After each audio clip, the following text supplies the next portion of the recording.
Welcome to Sinamuva Tutoring. Igama Peter Wakamjali. Namhlanje ngizonenisa i-chemical equilibrium grade 12. But before singene kuyi video, ngizocela ukubonga kwabasubscribile. If ungakasubscribe, ungakhohlwa ukucofa lela button lelo subscribe, ulike, ucomment, ushare. Ungakhohlwa futhi nokupressa i-notification bell so that ungeze ukumisa ama-video engizowenza. Okay, before singene kwi-chemical equilibrium, niyakhumbula ukuthi reaction iba nama-reactants, kube i-arrow, and then kuba ama-products angithi. So njengala ku-react to A no B to form u-C no D. So sinama-reactants sinama-products. And if you notice i-single arrow lena. Now kwi-chemical equilibrium into kumele uyazi ukuthi khona i-arrow e-doubled kanje. So le arrow lena okokuqala isho ukuthi the system is closed. Angizokukhuluma ke kakhulu ngokuthi kusho ukuthini ukuthi system closed. Enye into ke balekile eshiwo yilento isho ukuthi the reaction is reversible. So mawuthi the reaction is reversible, ukhuluma nge-reaction that can proceed in both forward and reverse direction. Okusho ukuthi iyakwazi ukusuka iyele phambili ikwazi futhi ukubuya kanje. So for example, asithi basinikeze na i-reaction ku react to A no B, and then in a closed system noma ke ku reaction ekanjena, siyazi ukuthi laba ama reactants angithi. Siyazi ukuthi laba ama products njengoba beshiya. So u-A uyakwazi ukureacta no B to form u-C. Into inosisayo manje reaction ayisekho reversible. So lena siyibiza nge-forward reaction. Into enza ukuthi ngithi forward reaction ngoba isuka ku A B iya ku C D angithi uyabona. Iyakwazi futhi nokusuka ku C D iye ku A B. So kunga reacta u C no D mhlawumbe masingayisho kanjalo to form u A no B. Ibizwa ngani lena nge-reverse reaction. But lento le doesn't necessarily mean ukuthi now u C no D sebe ama reactants, sengama reactants. You are my products, but siyithathe in the reverse direction. Okusho ukuthi lona lo bazo remain as ama reactants, lona bazo remain as ama products. But in the end ukuthi sithi I reverse reaction sizobona nge behavior of ama amounts wala. For example, siyazi ukuthi ama reactants angithi aba used up, ama products ayafomeka. Therefore kusho ukuthi silindele ukuthi ama amounts walana e decrease ngoba aba used up, ama amounts walana e increase because ayafomeka. So if sikhuluma ngokuthi maybe sikhuluma nge reverse, sizobona the opposite. So kusho ukuthi ama amounts walana azo decrease and then awalana formeke njengala ngithi uyabona kufana nokuthi usho ukuthi laba kahle ba ama reactants and then laba ba ama products. So reverse reaction ibona kanjalo ne forward reaction. Now that usuyazi ukuthi lento le isho ukuthi the reaction is reversible, okusho ukuthi it can proceed to both forward and reverse direction. Sesingangena ku chemical equilibrium. Mangizoyidefine ke chemical equilibrium in simple terms ngizothi is the stage lapho khona i-rate of i-forward reaction ilingana ne-rate of i-reverse reaction. Uzokhumbula ku previous chapter ukuthi the rate of reaction is how laba beshintsha and how laba beshintsha per unit time. Siyazi ke mangama reactants aba used up, mangama products ayafomeka.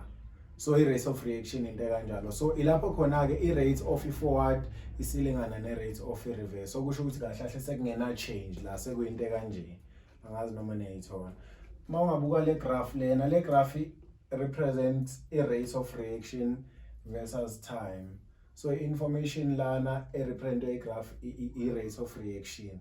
Uyabona ukuthi u-A no B i-rate yakhona yenze njani iyehla noma i-negative. Into yenza lokho ukuthi ba ama reactants baba used up, and then u-C no D bayafomeka because ba ama products, ne understand. But i-reacha isikhathi lapho khona manje i-rate ka A no B isilingana manje ne-rate kabani ka C no D ngoba manje from T1 to T2 uyabona ukuthi ama graphs wethu O2 are horizontal, okusho ukuthi a constant. There's no change manje in the rate of both A B and CD. So i-chemical equilibrium position noma i-chemical equilibrium uyibona kanjalo ke in terms of i-graph. Lapho khona ama-graphs esefike waba njani horizontal noma waba constant, ayisakhuphuki ayisehli, ihamba kanjalo ke i-chemical equilibrium uyi-explaina kanjalo ngokwama-graph uyibona kanje.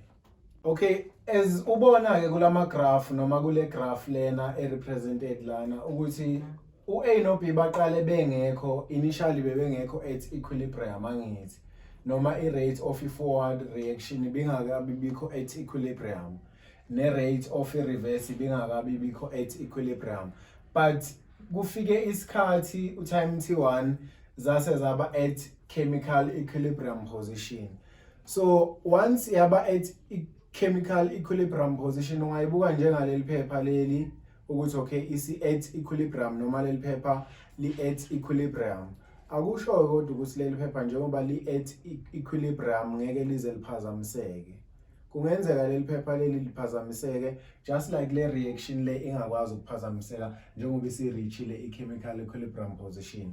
But into eyenziwa i-system akasithi maybe kufika i-disturbance iyaliphazamisa leli phepha leli, alisekho at chemical equilibrium position noma alisekho at equilibrium. I-system izokwenza njani ke after kube khona i-disturbance? Izozama uku-re-establisha the new equilibrium position noma the new chemical equilibrium position. Okusho ngamanye amazwi leli phepha lizozama ukwenza njani uku-undo lento eyenziwe, lizozama ukuyiqondisa. So kwi-next part ke sobe sikhuluma ngakho ukuthi okay i-system yenza kanjani ukuthi iphinde ibuyisele futhi kwi-chemical equilibrium position after being disturbed. Kunama-factors awu-3 adisturba i-chemical equilibrium position. Lawo ma-factors lawo siwa-explaina using le Chatalia's principle ukuthi ayi-affecta kanjani i-chemical equilibrium position, but nizoyibona ukuthi hamba kanjani into elula. Okay, njengoba kade ngishilo ukuthi i-system may at equilibrium kungenzeka this equilibrium position ibe disturbed, and then after kuba disturbed izokwazi ukuthi ibe re-established futhi. So ama-factors affecta i-chemical equilibrium position yiwo lawa awu-3. Eyokuqala i-temperature, S2 i-pressure, S3 i-concentration. Mangikhuluma nge-temperature ngizokhuluma nge-effect, the initial effect izokwenzeka ku-whole system, and then mangikhuluma nge-pressure, the initial effect izokwenzeka ku-whole system, and then mangikhuluma nge-concentration ngeke iziyenzeke ku-whole system, but as a result izo-affecteka yonke i-system. Ngisazobuya ngine-explaineleke lezo zinto ukuthi zisebenza kanjani, but any effect la oyenza, any change oyenzayo la izoyi-affecta i-chemical equilibrium position. Sengisho ukuthi whether i-temperature is increased or decreased iya-affecteka i-chemical equilibrium position. Nanoma i-pressure increased or decreased izo-affecteka i-chemical equilibrium position, kanjalo ne-concentration. So ukuthi affecta ikhuluma nge-whole system, ikhuluma nge-whole system, ayikhulumi nge-whole system. Think of masikhuluma nge-temperature, cabanga mawupheka ukudla sithi maybe inyama namazambane ebhodweni eli-1. Mawukhuphula isitofu sibeka ku-6 from u-4 to 6, ngeke uzusho ukuthi hayi le sitofu ngisikhuphula for inyama, amazambane hayi sizo-remaina ku-4. Mawusikhuphula nje isitofu sizo-affecta ini yonke into ephakathi ebhodweni, inyama namazambane. So i-temperature into kanjalo. Ne-pressure, remember i-pressure mawu-increase u-decrease i-volume. So mangathiwa ngipheka inyama namazambane ebhodweni elingaka, mangisi leli bhodwe ngiyalinciphisa, ngeke uzuthi leli bhodwe selincane enyameni but lisasengaka for amazambane. So i-pressure affects the whole system. And then concentration by definition is the amount of a substance per unit volume. So mawuthi amount, think of inyama namazambane. Ungakwazi ukuba namazambane awu-4 ebhodweni but inyama ibe u-3. Bese uthi awuthi ngi-8 inyama eziwu-3, so sekunamazambane awu-4 nenyama eziwu-6, uyangi-understand? So i-concentration number kanjalo. Kubalulekile ukuthi I hope niyangi-understand kulelo point. Very very important uzoyibona especially masifika kuma-graphs nezinye izinto. Kumele ukwazi ukustate ule Chatalia's principle okokuqala and then ukwazi ukum-apply ukuthi okay uyi-affecte i-increase for example in temperature i-affecte kanjani, ne-decrease i-affecte kanjani. Okay, so ule Chatalia ke njengoba ngisho ukuthi kumele ukwazi ukumstata. Mawumstata uthi when equilibrium in a closed system is disturbed. ngizonenzela igraph yakhona. When equilibrium in a closed system is disturbed, the system will reinstate a new equilibrium. Mawuthi reinstate usho ukuthi restore. Ngamanye amazwi to as for example ngi-increase i-temperature, i-system izozama ukuyi-decrease leyo temperature leyo engiyi-increaseile. So uLechatha into akayishoyo njengoba ngithi when equilibrium in a closed system is disturbed, nayi equilibrium and then iba disturbed. Remember iba disturbed either by increasing, decreasing, increasing or decreasing, increasing or decreasing, one of these angithi. So once yaba disturbed i-chemical equilibrium position, i-system izozama ukwenza njani uku-reinstate, okusho ukuthi to restore. Ngamanye amazwi mangathiwa ngiyayi-decrease i-pressure, izozama ukwenza njani ukuyi-increase so that izo-re-establisha a-chemical equilibrium, kanjalo ne-temperature ne-concentration. So mawumstate ukuthi when equilibrium in a closed system is disturbed, the system will reinstate an equilibrium by favoring a reaction that will oppose the disturbance. Remember, favoring the reaction, two ama-reactions, khona i-forward reaction, khona i-reverse reaction. So by reinstating a system kungenzeka ifavor i-forward or by reinstating ifavor i-reverse. Kuzodependa kona ama-conditions ukuthi okay, njengoba ngi-increase i-temperature kwenzakalani, yiphi-ke inakhonja i-reaction ezofaveka, but sisazofika-ke lapho. Okay, remember kunama-factors awu-3 a-affect i-chemical equilibrium position. Yokuqala i-temperature, kube i-pressure, kube i-concentration. So i-temperature ukuze ukwazi uku-explain ukuthi i-affect kanjani i-chemical equilibrium position, kuzomele wazi lama points awu-2. Ngicabanga ukuthi ngiyabhale in simplest form. Into engiyishilo la ngithi an increase in temperature favors endothermic reaction. A decrease in temperature favors exothermic reaction. But bheka uku-increase angithi usukuthi greater than angithi. Sengisho into ma increase iba greater. So ma increase temperature greater than 0.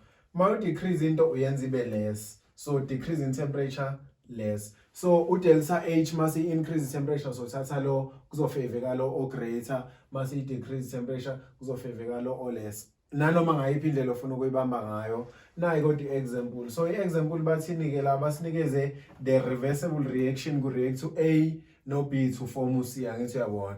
No C futhi uyakwazi ukudecompose to form A no B, okusho ukuthi reverse reaction leyo siyavumelana ngithi.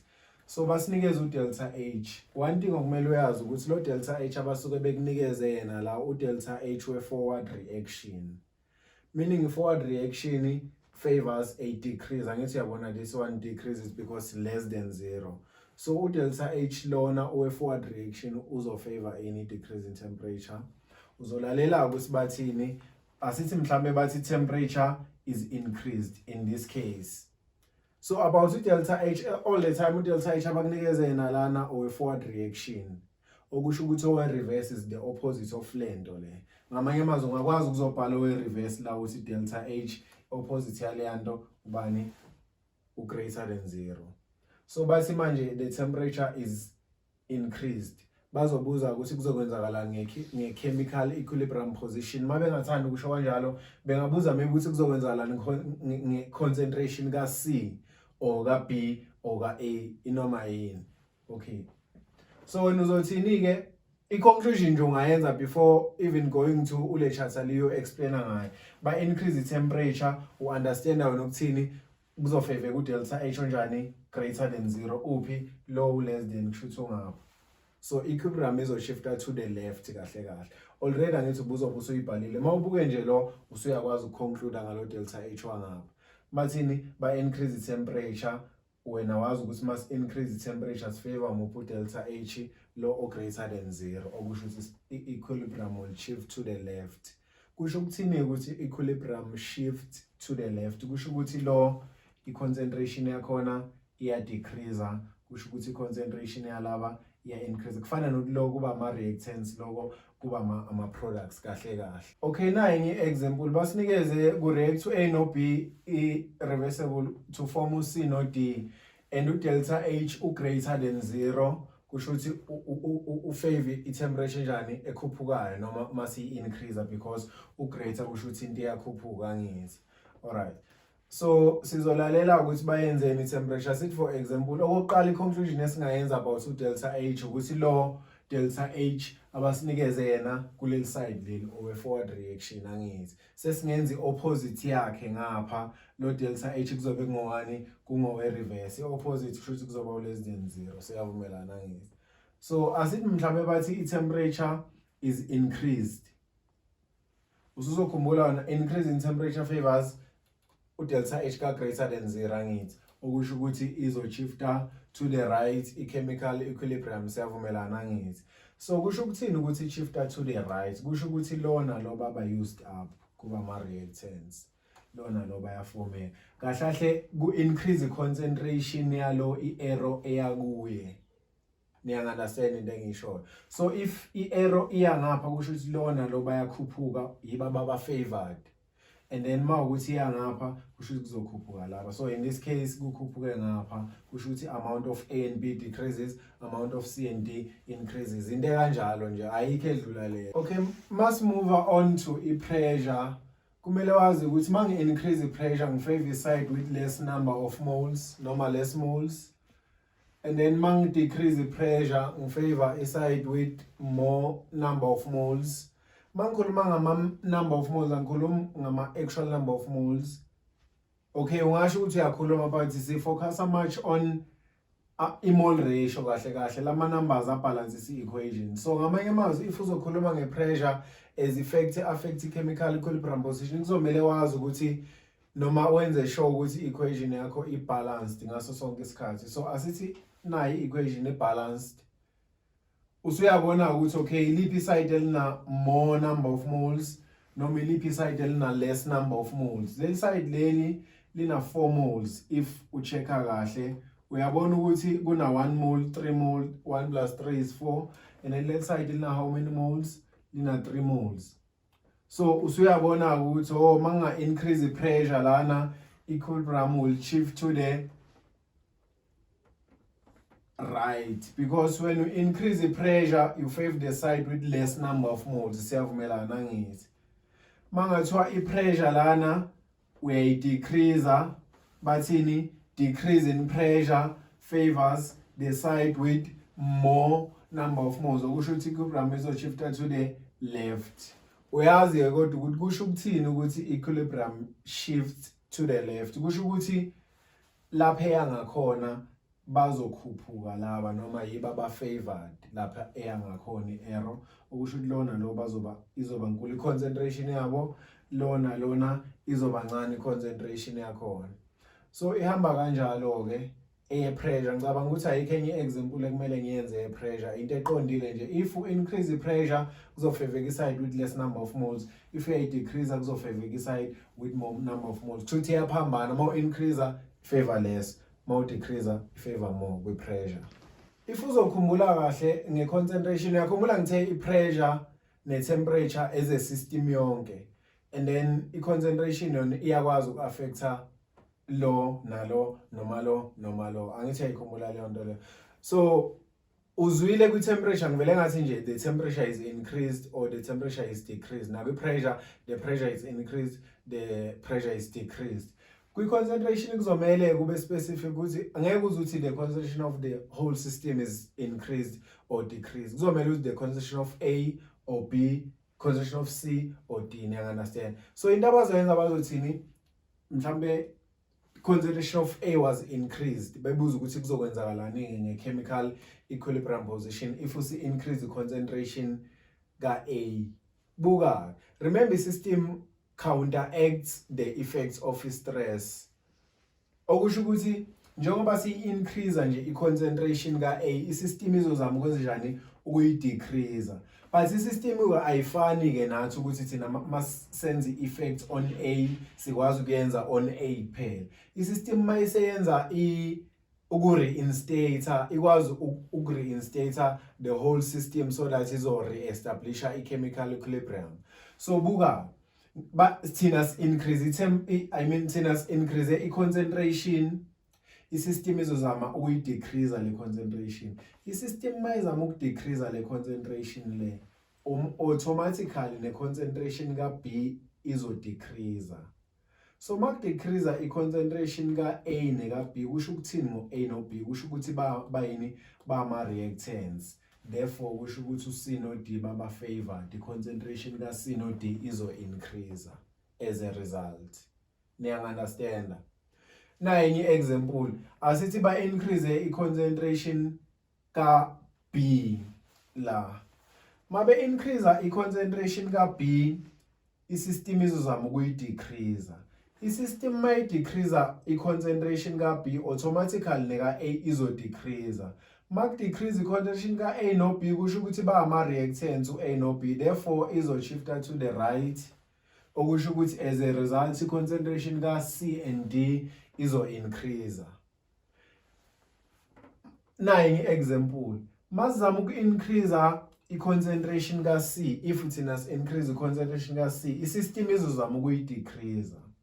Isystem may decrease i-concentration ka C automatically ne-concentration ka D izo decrease. Mak decrease i-concentration ka C ne-concentration ka D kusho ukuthini ngo C no D kusho ukuthi ba ama reactants okusho ukuthi ama products angapha. Therefore i-concentration ka A no B izokwenza njani izo increase. Angazi noma niya understand. Ihamba kanjalo kodwa ilula nje ngaleyo ndlela le. Okay kuyafana njengoba senibonile mangi increase lo noma lo noma lo noma lo kuyafana nanoma ngi decrease concentration ka A. Mangi decrease concentration ka A isystem izama ukwenza njani ukuyi increase. Isystem may increase lo automatically nalo zo increase. Mak increase lo nalo kusho ukuthi yibo aba favored therefore equilibrium izo shifta to the left. So kusho ukuthi i-concentration ka lo nalo ya increase as a result ka lo nalo iya decrease. Kuyafana nanoma ngi decrease i-concentration ka B. Mang decrease i-concentration ka B konje system izozama ukwenzani izozama ukuyi-increase.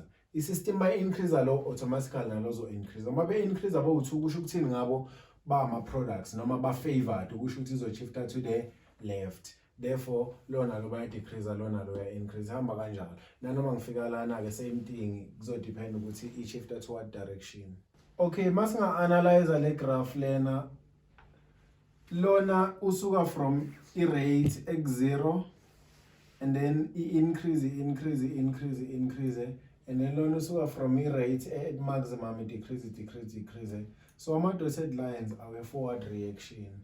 If forward remember ukuthi low reactor nalo to produce low so ama reactants to products and then I reach a point lapho khona I rate of I forward isilingana ne rate ye reverse ilingana ngokuthini because now there's no change in rate for I forward there's no change ikwi rate yani ye reverse so kahle from T1 to T2 I system is at I chemical equilibrium. Niyakhumbula ngithe ifika ibe horizontal angithi. And you notice at exactly T2 I system iba disturbed. Ayibisaba at chemical equilibrium at exactly this moment angithi uyabona because now I graph iyayeka ukuba horizontal and into inotisayo about I graph ukuthini ukuthi O2 ama graph the very initial spike at exactly T2 ama graph O2 aqale phezulu angithi uyabona and then after T2 as a result of whatever factor le between those three factors as a result of whatever factor bayifakile lana I-rate yalo yenze njani iya decrease angithi uyayibona ngoba igcine yaphansi and then yalona ifika ikhuphuke ivele ikhuphuke udu engakusaye ukukhuphuka and then mayisifika ku T3 isiphinda ireacha ini I-chemical equilibrium okwesi2 nayi into kumele uyazi ukuze wazi ukuthi kahle la ifactor bebeyenzeni either I temperature I pressure noma I concentration bebeyenzeni la uzobona ngokuthi ama graph O2 if ama graph O2 aqale aya phezulu njengoba ubona ama-graph o2 aqale ayaphezulu and then as a result le yehla le yasala isikhuphuka. Kusho ukuthi le factor whatever factor la bi-affect isystem bebe-increasile. If lama graph aqala yaphansi o2 and then kwenzeka whatever as a result bekuzobe kusho ukuthini bayi-decreasile leyo factor leyo. Nayi into ebalulekile okumele uyazi. If ama-graph ehamba o2 initially at exactly the time of disturbance, if ama-graph ehamba o2 it's either azoyaphezulu o2 noma ephansi o2, kusho ukuthi ku-affecteke the whole system because i-graph ye-forward iye phezulu neye-reverse zaya phezulu zo-2. Okay, so if ama-graph eye phezulu o2 the initial spike at exactly i-time of disturbance, if ama-graph eye phezulu o2 initially kusho ukuthi ku-affecteke both i-rate of i-forward ne-reverse. Ngamanye amazwi ku-affecteke the whole system. Remember ngithe mina i-temperature i-affecta the whole system, i-pressure i-affecta the whole system, and then i-concentration ayi-affect the whole system. So mangathiwa ayaphezulu o2 ama-graphs ku-affecteke it's i-temperature noma i-pressure. I-affecteke ngayiphi indlela i-increasile ngoba ama-graph aqale a-increase o2. So ama-graph mayiqale decrease o2 kusho ukuthini kungenzeka ukuthi ba-decrease ini i-temperature noma i-pressure. And then kwi-case ye-concentration uzobona mhlawumbe bangakunikeza i-reaction ka-A no B no C, bazodrawa mhlawumbe i-graph eka-A eka-B neka-C khona la, and then bese bethini uzobona mhlawumbe kukhuphuka u-A yedwa at exactly time of disturbance. Makukhuphuka u-A yedwa at exactly time of disturbance laba abanye bengenzi lutho and then move bona as a result at exactly after a time of disturbance, kusho ukuthi kuzobe ku-increase ini i-concentration yakhe ku-A lo ovele wa-increase kakhulu. But nizoyibona lento engikhuluma ngayo kwi-graph engizoyenza after le. Okay, buka-ke into eyenzakalayo la siyabona ukuthi zithe isuka nje already basinikeze i-reaction at equilibrium angithi uyabona, and then at T1 kube ne-disturbance yase ya-re-establisha i-chemical equilibrium along the way isibheke ku-T2. At exactly T2 kube ne-disturbance and then mayise approacha u-T3 yaphinde ya-re-establisha i-chemical equilibrium futhi entsha. Sengifuna ukucheck-a ukuthi ku-T1 kube nayiphi disturbance, ku-T2 kube nayiphi disturbance. Into yenzayo usebenzisa i-graph usebenzise ne-equation ukuconfirma-ke lento okwazi ukuyi-extracta from i-graph. Now buka-ke i-graph ucheck ukuthi liphi iside elinamo number of moles liphi elinaless, and then ucheck u-delta H we-forward usuyazi we-reverse ukuthi unjani u-positive because loya u-negative. Nayi-ke into okumele uyazi sesizocheck-a. Remember ngithe mina i-concentration ay-affect the whole system, temperature and pressure ay-affecta the whole system. Buka at T1, at exactly T1 ukuthi u-NH3 ubehave kanjani, u-H2 ubehave kanjani, u-N2 ubehave kanjani. Into engiyibonayo at exactly T1 u-N2 uvele waya phezulu kakhulu, u-H2 akayanga ndawo at exactly T1, and then u-NH3 futhi naye akayanga ndawo at exactly T1, but bona bamove after noma as a result of i-effect eyenziwe la. So ungayenza i-conclusion yokuthi okushuthi ba-increase i-concentration kabani ka-N2. Angithi niyayibona leyo nto leyo. Kodwa asikakabi sure sesokwenza njani, siyoconfirma nge-equation. Ithini i-equation? Must increase i-concentration kabani ka-N2.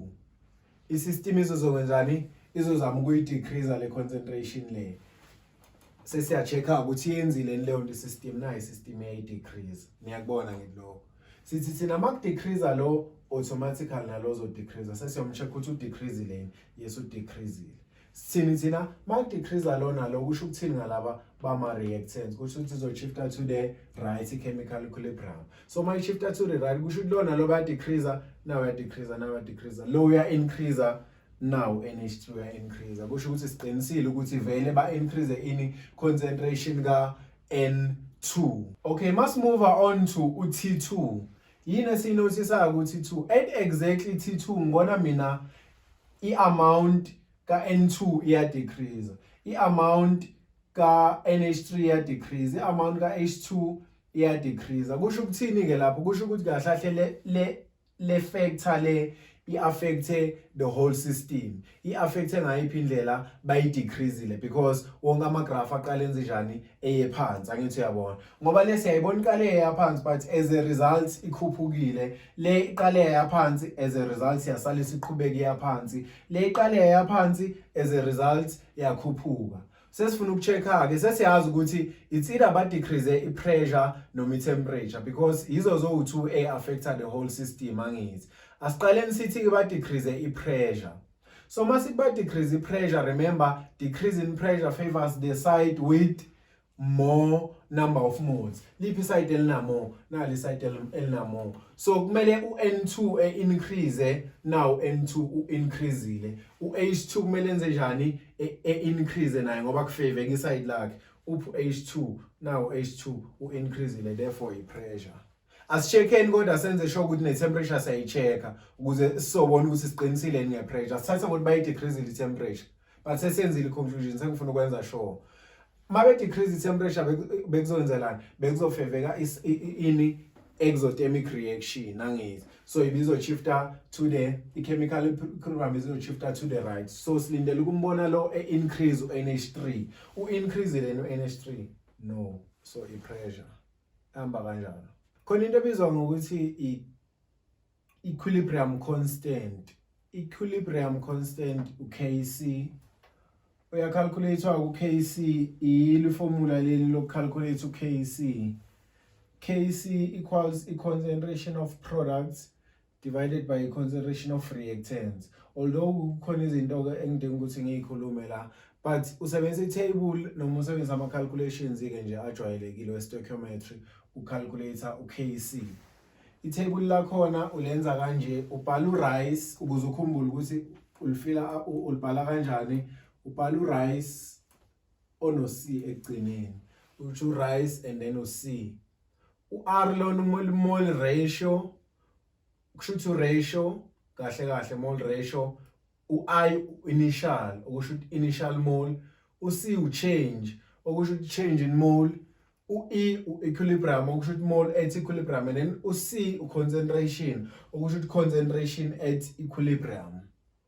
Enye into-ke okumele uyazi ukuthi la kwi-table lika-Kc kuzomele ucheck ukuthi u-A no B no C bakumapha ama-phases of matter. Lona ma bekuma-gases si-happy ngokubafaka kule table leli. Lona ma bekuma-aqueous si-happy ngokubafaka kuleli table leli. Lona ma ukuthi one of these or all of these bakuyi-liquid form asikho happy ngabo. Mawukuthi bakuyi-solid form futhi asikho happy ngabo. But akusho ukuthi abafakwa, uyabafaka if ukuthi bekusiza ukuthi ugcwalise lonke i-table leli. But ekugcineni into oyi-understandayo ukuthi i-concentration yama-liquids nama-solids remains unchanged. Okusho ukuthi at equilibrium i-concentration yakhona ugcina uyifaka iba u-1. Ngamanye amazwi mase usubstitute i-concentration yalo okade eyi-solid la ufaka u-1 esikhundleni sayo. So that's why ugcina ungayifaki. But kuyenzeka kube i-must ukuthi uyifake lento le ekubeni i-liquid. Uzowabona-ke ama-problems makwenzeka usolve from ama-past papers. So into eyenzakalayo ukuthini bazokunikeza i-reaction, make sure ukuthi i-reaction yakhona i-balanced. 1 and then 2 ucheck ukuthi laba bayakwazi nokungena la. Mabengena kusho ukuthi kuzoba no A and then kube no B if bayangena bonke, and then kube no C ekugcineni. So uzogcina ubafaka bonke bese ufunda i-statement. I-statement isizothini? Okokuqala already siyawazi i-mole ratio by just looking at equation ukuthi bayibalansise kanjani. Njengo A, u-A ubalansise u2, kusho ukuthi ngaphansi ka-A kuzongena u2, ngaphansi ka-B kuzongena u1, ngaphansi ka-C kuzongena u4. Into abazoyenza abazothi mhlambe initially 3 moles of A or 4 moles angithi nje, okay. Into abazoyenza bazothi initially 4 moles of A for example and 2 moles of B are injected into a whatever volume container. So kubalekile ukuthi uyazi leyo volume yaleyo container because uzodinga ukuyisebenzisa mhlambe bangathi 2 cubic decimeter 1 kuzomela wenze sure ukuthi ivolume yakhona ikuma cubic decimeter, ama SI units esiwasebenzisayo for ivolume. So bazothi these two were injected into a 2 cubic decimeter volume container, and then abasho lutho ngo C. Reason bengasho lutho ngo C initially is because u C initially ebengekho, A and B were yet to react angithi. So A no B bebezo react bese khane ya exista ku C. Therefore u C initially unabani 0 moles angithi uyabona. Siyaqala sigcwalisa itable. Yini oyiunderstandayo ngo A no B being ama reactants, so understand ukuthi baba used up so that kuzoforme ku C, meaning indlela abashintsha ngayo in negative because baba used up, okusho ukuthi ku change ku A kuzoba no negative, okusho ukuthi uba used up noma une negative change, no B futhi kanjalo, and then u C ngoba uyaforme kuyi product uzoba no plus I change yakhe. Okay, bazoqhubeka ke ne statement bethi bona at equilibrium it is found that noma at the analysis of chemical equilibrium it is found that once bathi nje at equilibrium noma on the analysis of equilibrium mixture kusho ukuthi bakhuluma ngo equilibrium, ifocus yakhe ya shift manje isila mhlambe it is found that 6 moles of C is present in a container. At equilibrium it is found that 6 moles of C, okusho ukuthi mole at equilibrium of bani of C is present kwi container. Ngithi uyangithola. Uhambe nami into esiyenzayo ukuthini kuleli table leli, into ebaluleke kunazo zonke I row le ephakathi nendawo, ngazi noma I row lento noma I column, but lento le ephakathi nendawo ngithi yabo kuna first 2 kuna last 2, le ephakathi nendawo iye ebaluleke kunazo zonke ngendlela ukuthi wathola nje inumber A1 la kule row ephakathi nendawo itable lakho seligcwele. Buka initial change final, initial change final, initial change final, angithi yabo initial change bhaliwe, so lo sothi final, initial change final, initial change final, initial change final. Uzogembula ke lo muntu njengoba ezogembula ufike no 4, why ngithi ufike no 4 initial, ufike no 4 ngoba minus bazomudla and then final uzohamba nale mali le. Uzogembula lo muntu ufike no 2 bazomudla ehambe nale mali le ngoba ngithe initial change final la ngiyakhumbula. Uzogembula lo muntu ufike nale mali kusho ukuthi akafikanga nalutho, uplus kusho ukuthi uzowina bese hamba nale mali. Ngoba engafikanga nalutho ewine le mali wahamba nale kusho ukuthi uwine yona le akahambe nayo ngoba akafikanga nalutho. Ne understand angithi ukusho ukuthi uwina ubani u6. Usujabule uyafake ngokuthini I row ebalekile isina something angithi uyabona. Once wathola nje into A1 kwi row ebalekile itable lakho seligcwele, ligcwala kanjani ke uzothi lo usebenzisa le row ebalekile, whatever uyitholile kule row ebalekile uthatha yona udivide ngemole ratio yayo utimes ngemole ratio yalo omunye ukuze uthole into ebalekile yalo omunye. Uthathe into ebalekile yalona udivide ngemole ratio yakhe utimes ngemole ratio yalo omunye uthola into ebalekile yalo omunye. Ihamba kanjalo. So sizothi thina 6 divided by 4 bese sithi times 1 sithola ubani 1,5 angithi uyabona. Bese uthini 6 divided by 4 bese uthi times 2 uzothola ubani u3 angithi uyabona. Ihamba kanjalo. Usuyabuya uthini ufike nalo bamudla lo uzohamba nalo, usuyazi ukuthi uzohamba no1 angithi uyabona. Ufike nalo bamudla lo uzohamba namuphi uzohamba nalo angithi uyayibona le nto leyo. Angazi noma niya understand. Very important ukuthi you understand lento. If I understand rewind ivideo uphinde ungilalelisise kahle. Now sesila egcineni shota ngalo and le 3 le yengena kwi formula le KC eyenza ukuthi sikwazi ukucalculate uKC. Ongakhohlwa le formula leli C equals N over V yilo ke lisebenza la noma la. Kuzo depend ukuthi bakunikeze lo noma lo. Mabekunikeze lo yini lena ama moles. Ivolume sinayo nayo kusho so thatha ama moles so divide ngevolume sithola concentration at equilibrium. So if bekunikeza concentration at equilibrium ubuzo times anani ne volume and then uthola ama moles at equilibrium ukreverse le process. So uzothi 6 divided by 2 kube u3 angithi uyabona.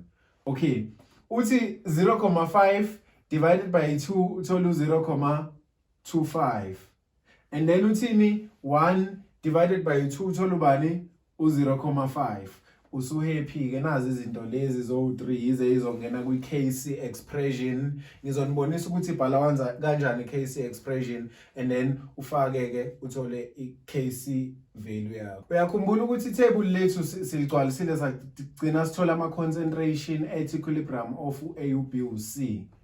Sathi KC expression ithi concentration ama square brackets kwi chemistry asho ukuthi concentration. So concentration of products over concentration of reactants. Nayi KC expression ebhalwe kahle. Ama products ethu beku C. U C and bebalance so 4 lo 4 uza la ezoba i-exponent.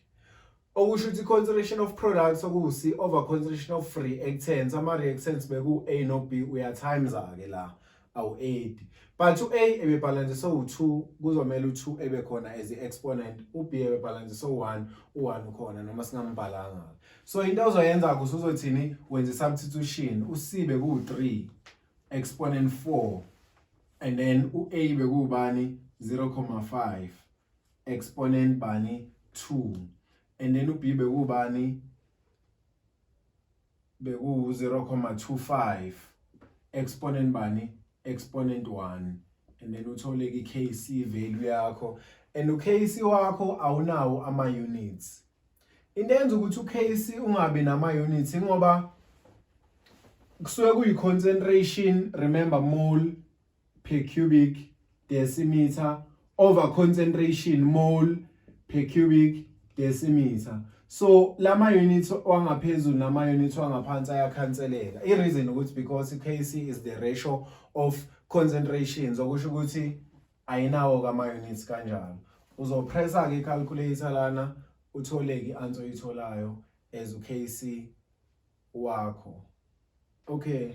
Kubalekile ukuthi uyazi factor eaffect uKC. In fact kumele wazi ukuthi uKC o1, uKC okumeasure iproduction.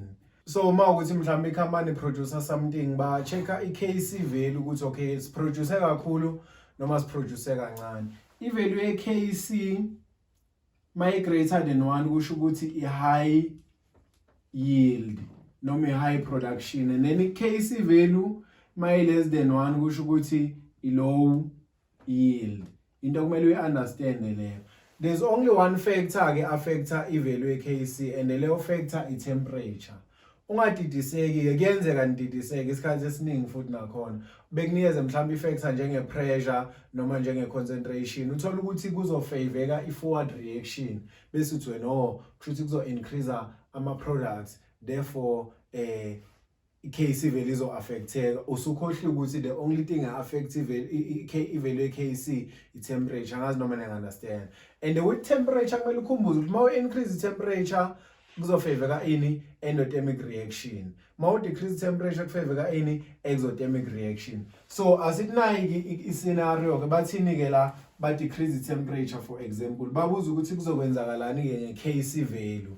So uyabuka ma decrease temperature ufavor ini i-exothermic reaction. So i-forward reaction is endo therefore kusho ukuthi kuzofaveka ini i-reverse reaction. Equilibrium izo-shifta to the left okusho ukuthi uC wenze njani uyabhayiziseka. Ngamanye amazwi ama-products abamangakanani abamancane ama-products wethu. So mancane ama-products wethu usho ukuthi uKC uzoba njani uzoba mncane because uKC uye lo omeasure ini ama-products ihamba kanjalo. Into nje simple ngaleyo ndlela kumele uunderstand ukuthi i-temperature kahlahle i-affecta kanjani i-chemical equilibrium position bese ukhumbula kodwa ukuthi la sifocus ekuthini kuphi sina kuma products ukuthi azoba makhulu as a result noma azoba mancane. Mayeba mancane uKC uba mncane, mayeba makhulu uKC uba mkhulu because uKC umeasure wona vela ama products ukuthi abe mancane noma abe makhulu. Ihamba kanjalo indaba kaKC. Very important ukuthi uyazi leyo nto leyo.